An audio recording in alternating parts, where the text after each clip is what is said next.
Bien, Madame la Présidente, Madame la Vice-Présidente, mes chers collègues, le sujet de la délibération m'amène à pouvoir aborder la question de l'aéroport de manière un peu plus globale.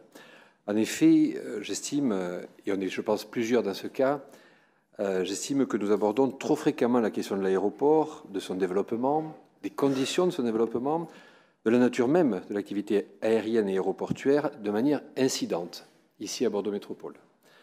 Alors que, je pense, nous devrions l'aborder de manière globale et publique. Parce que c'est un sujet qui mobilise beaucoup dans nos villes, voire parfois qui agite.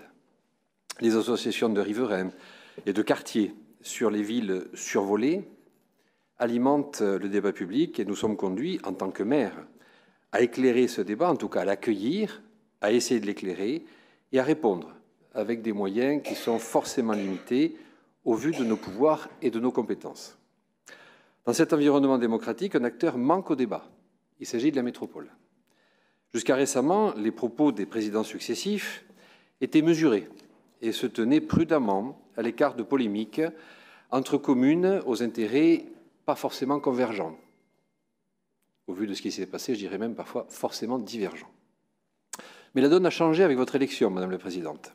Votre élection à la présidence, puisque vous n'êtes plus simplement la maire d'Ésine.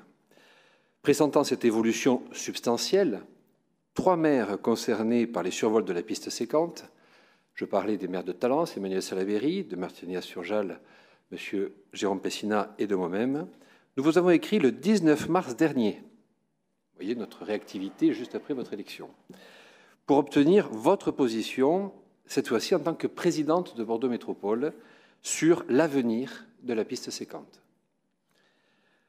Quelle ne fut pas notre surprise d'apprendre votre position par voie de presse le 28 mai dernier, alors que vous nous aviez fixé un rendez-vous au 20 juin suivant. Cette dernière réunion a néanmoins eu lieu, mais dans une configuration modifiée, associant les maires ou leurs représentants des villes survolées par la piste principale ou bien par la piste séquente. Cette réunion n'a pas permis de discuter sereinement et donc d'aboutir à une position commune que la métropole aurait pu appuyer, et vous en tant que présidente de Bordeaux Métropole. Mon objet n'est pas d'aborder le sujet, ici et maintenant, mais de vous demander, au nom du groupe Métropole Commune, l'organisation d'un débat large sur l'avenir de notre aéroport, où il serait question de son modèle, de son développement, mais aussi de la prise en compte des nuisances qu'il génère. Il nous apparaît que